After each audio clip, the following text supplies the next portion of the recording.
Well, there we go. What's up, everyone? We're live. It's Cheesehead TV coming to you live on Wednesday morning. Packers back on the practice field later today.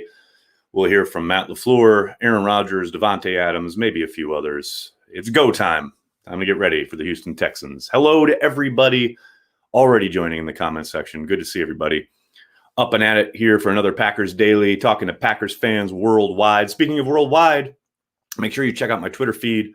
I got the link to my appearance on Cheesehead Brazil. Those guys are awesome. So lovely of them to invite me on their podcast. So in the last, week, 10 days, I've gone on a Brazilian Packers podcast, an English Packers podcast, UK, and a Slavic Packers podcast. Packers fans are everywhere. I fucking love it.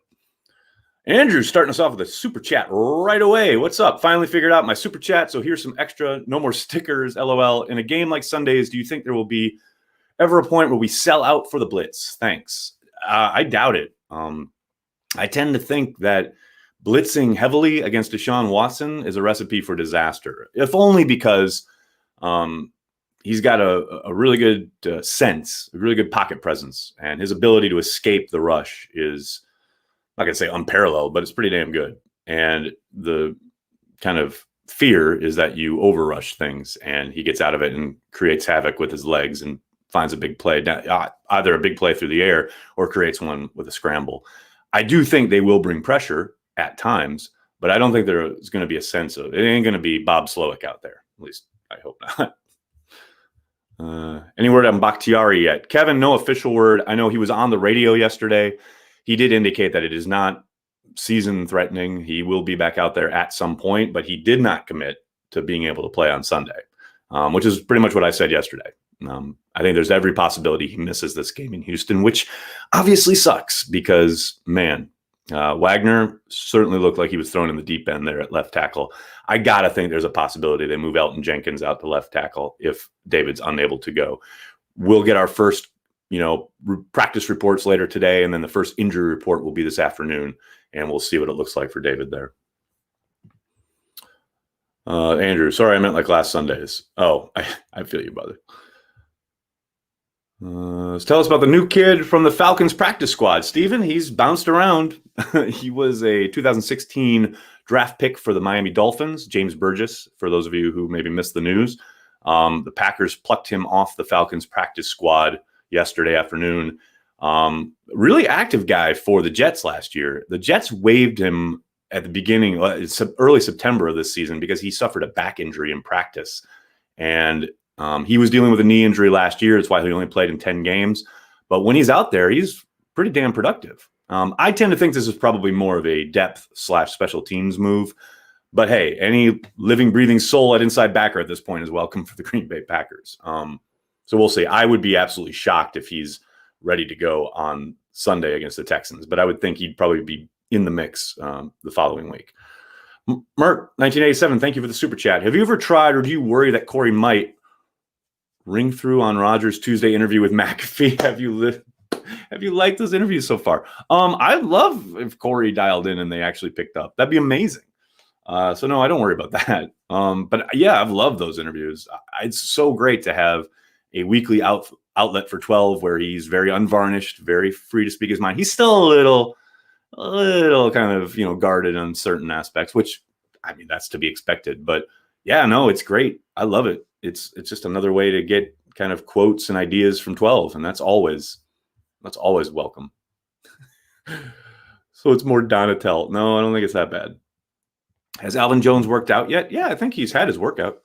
And I know a lot of people are interested in that workout because obviously he's the brother of the star running back, but I got to think that's more just the Packers checking boxes than anything else.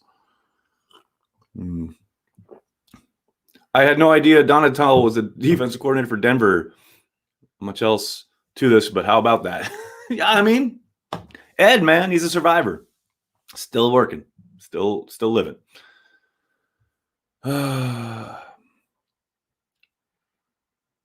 Is Alvin Jones playing this weekend against the Texans? Roberto, no, he's not even signed. So I would tend to doubt it. Where's Ron Wolf when we need him? David, you ain't lying. How does Robert Foster differ from John Ross? Foster was actually signed off the Packers practice squad yesterday, so he's no longer a Green Bay Packer. Tony, thank you. My daughter was absolutely beyond thrilled, as you probably could gather from that video. Yeah, that was a great moment. Steph, hi. How are you? For anybody who wants to get my unvarnished thoughts on the matchup with Houston, check out Steph's blog post, I guess, later, either today or sometime this week. I answered some questions for her Houston Chronicle blog. Run the ball against Houston's defense is the key for our win. I mean, they have to run the ball, period. That's the entire design of this offense. And when they get away from it, bad things happen. I do think they will be able to run the ball a little bit better than they did against Tampa. That's no surprise. Tampa has the best run defense in the league, as was very evident on Sunday. But yeah, it has to flow through the run, no doubt about it. Might be going to the game this week. Need a W. Arthur, I hear you, buddy. Thanks for the super chat. Be honest. If the Vikes fire Zim, do you want Matt LaFleur to call him ASAP to be the new defensive coordinator? I keep getting the Zimmer thing, and I'm like, do you really think LaFleur is calling Zimmer after kicking his ass year after year and then getting the cold handshake that he got last year? I mean, I guess maybe it's a possibility, but of all the hundreds of dudes that LaFleur could call, you think he's calling Zimmer? The return of that venerable series. Justin, thanks for the super chat. That's right. Tonight, 5 o'clock Eastern, 4 o'clock Lambeau time, Corey Banke and I will be back with another edition of Packer Transplants, including This Week in the Packer Blogosphere. And let me tell you, dear readers and listeners and viewers, Corey Banke has some things to say. I feel like last week's loss was far less worrisome than 49ers midseason last year. Thoughts? I generally avoid questions that end in thoughts, but I'll give you this. Yes, I agree. I think it was very much to do with circumstance and opponent specific rather than some harbinger of doom for the Packers. Look, the 49ers last year absolutely whooped up on them, and there's no doubt that the Bucs whooped up on the Packers on Sunday. But I do think Aaron Rodgers pretty much gifting them 14 points had a large part to do with that. And that's not something you're going to count on week in and week out if you're a Packers opponent. Just in. Banky rant. There may be one. Pettin is not the problem. Personnel is. Ooh, David. I can't agree with your police work there. I think it can be a combination, but it certainly isn't just the personnel. Now, did Brian do anything this offseason to augment things? Not really, but that makes it incumbent upon the defensive coordinator. I mean, he did go out and spend a king's ransom, and both in free agency and in draft capital 2 off seasons ago. I mean, how much more gasoline do you have to pour on this fire to get it going? At some point, it's on the defensive coordinator. 2 years ago, yeah, you can make that argument. This year, hell no. Mike Pettin's got to make it work. He's got more than enough talent. Sorry, man. I don't buy that. Mr. Englewood, thanks for the super chat. Same nickname as the Bears coach, though. Cheers. I don't even know what that's about, but thanks. Chuck it. Thanks for the super chat. Is it just me, or has the recipe for killing Green Bay offense has been disrupting the pass timing for the last 10 season? Good morning, Aaron. I mean, yeah. I mean, if you can stop the run with 4 up front, you are going to have a really good shot of beating the Packers, regardless of whatever personnel or scheme they've been running, mostly because they'll never commit to just pounding the football. And that's what drives me insane. That's what should have been their MO against the 49ers last year, and it never was. Should have been their MO coming in off the fucking plane down in Tampa last week, and it wasn't. I mean, I guess it's because they have these highfalutin offensive minds who love to draw up plays and different ways we can get guys in space. Sometimes you just got to fucking pound the rock, man. And for whatever reason, Matt LaFleur and Aaron Rodgers seem allergic to it. I don't know. Dustin, thanks for the super chat. Would love to see some breakups over the middle. You and me both, man.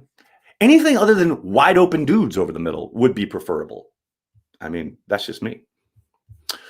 Preston Smith has disappeared. Now there, we can agree. As far as production comes, when you're talking getting to the quarterback and disrupting the quarterback, not even talking about sacks, just quarterback disruption. Yes. I think he's been playing fine in every other aspect of the game. Unfortunately, you get paid the big money to go disrupt the quarterback. And so far, Preston hasn't been doing that. Lowry and Lancaster are not good. Lowry's okay. Lancaster's actually been playing really damn well, and I think his injury is going to be low-key a problem for the Packers. Nags, do you think Corey and Topanga are still together? What? And while we're at it, is there something about Green Bay's system it takes a while for wide receivers to develop? Rookie wide receivers balling out across the league. Rookie wide receivers who were taken early in the draft are balling out across the league because they have been thrown into the mix immediately. Could they have done the same thing in Green Bay? Yeah, maybe. But I don't think it's ever as easy as being able to compare and contrast and say, oh, that guy's putting up, huge numbers out there and whatever in City X. And if they just insert them in Green Bay, they'd go to town. You have a very particular quarterback in Green Bay. It's not just throwing to just anybody. Will Kirksey come back to a lost job? It's a possibility. Titans will run the rock heavy when they play us. You think? No doubt. Thanks for taking my question. Of course, Dave.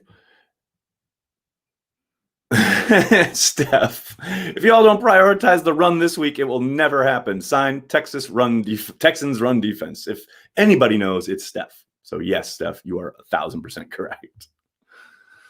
Kyle, will we see Alexander shadow Will Fuller this weekend like he has been with the team's number one most of the season? I don't know if it's going to be exclusive, but I do think that'll be the majority of the time. Yeah, I think that's the draw. But we'll see. I mean, who knows what's happening with Kevin King, if he'll be back. Maybe they play sides. But I think for the majority of the time, yeah, that's probably what we'll see.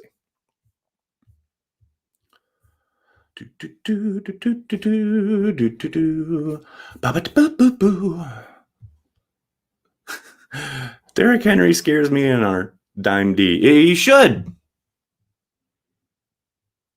Andy Herman had some thoughts on Lowry and his bye week breakdown, and they weren't very positive. Well, yeah, but look, I went on a whole fucking tirade about Dean Lowry and his contract earlier this year. For what he's getting paid, yeah, no, he's not up to snuff. As a role player, he's fine. He's on the ground too much, but he's fine. You can't have all pros all over the place. This is not going to happen. Is he good enough? Probably not, but he's fine. You can win with him.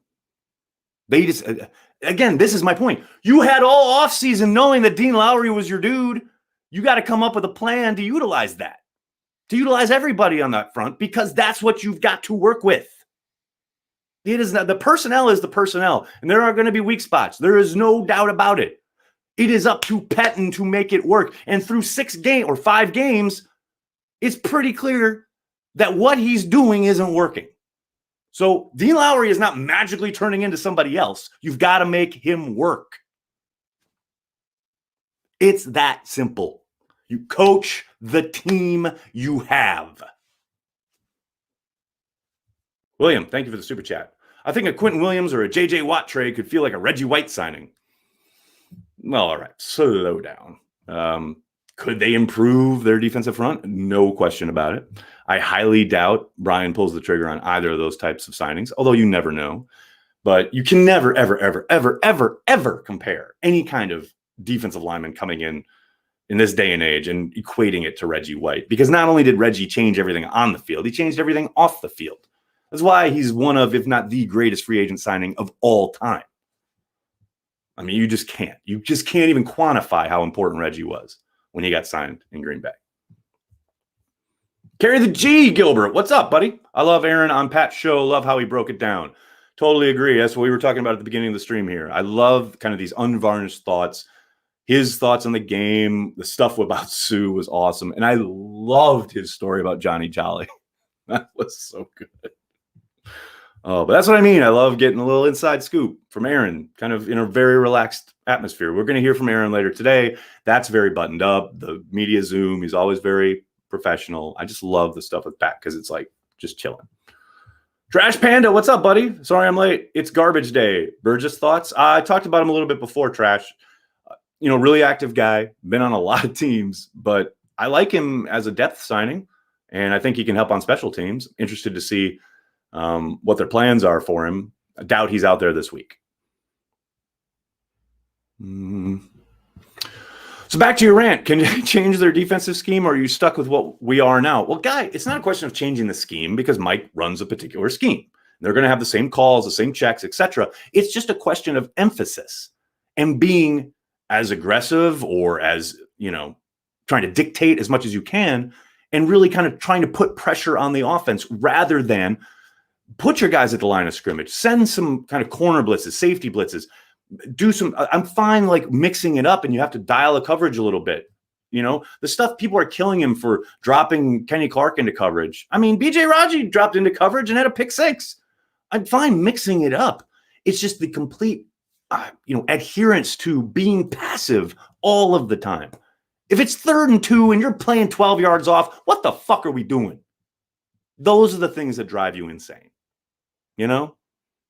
I just, for once, just one time, I'd like to see him come out and try and dictate to the offense rather than letting them, he seems so petrified at the prospect of getting beat deep. They had so many issues with that stuff a couple years ago that now they play these passive fucking zones. Everyone's allowed free release off the line of scrimmage. There's no battle up front. There's no chucking guys at the line of scrimmage. There's no physicality. I mean, bring it to the offense, man. Those are things that are within your control where you don't have to change your scheme. You just have to create some doubt, some adversity for the offense, something that they have to adjust to, something maybe they didn't expect. But every fucking week, it's the same passive bullshit. That's what you can change as a defensive coordinator. You guys are going to get me going. Jeezy Baby 43 with a media question. Why are unnamed sources such rats? Wow, that's a whole separate kind of stream that I got to talk about on that one. People are given kind of leeway when they are unnamed. You can quote me, but you can't name me, unnamed source, etc. The hope is, as a journalist, you get some unvarnished truth. But then, of course, you turn around, especially in this day and age in the kind of media landscape we're living in, people are very distrustful of unnamed sources. But yeah, oftentimes people won't put their name on that garbage. And then, it creates this vacuum of, well, okay, that kind of lines up with what I'm seeing. But at the same time, do I trust that source? It really comes down to who do you trust as far as your media and who you consume. I know Jane Slater has this stuff coming out of the Cowboys locker room, and you got to think Jane's pretty plugged in Dallas. I mean, she has been on top of the Dallas beat for a long time. So I don't doubt for a second that these guys, whoever they are, said these things to Jane, in regards to Mike McCarthy and his coaching staff. But at the same time, you're the player. You're the one getting your ass kicked out there. Everyone can see it. It's not a question of X's and O's, It's like you're the one out there putting that on tape.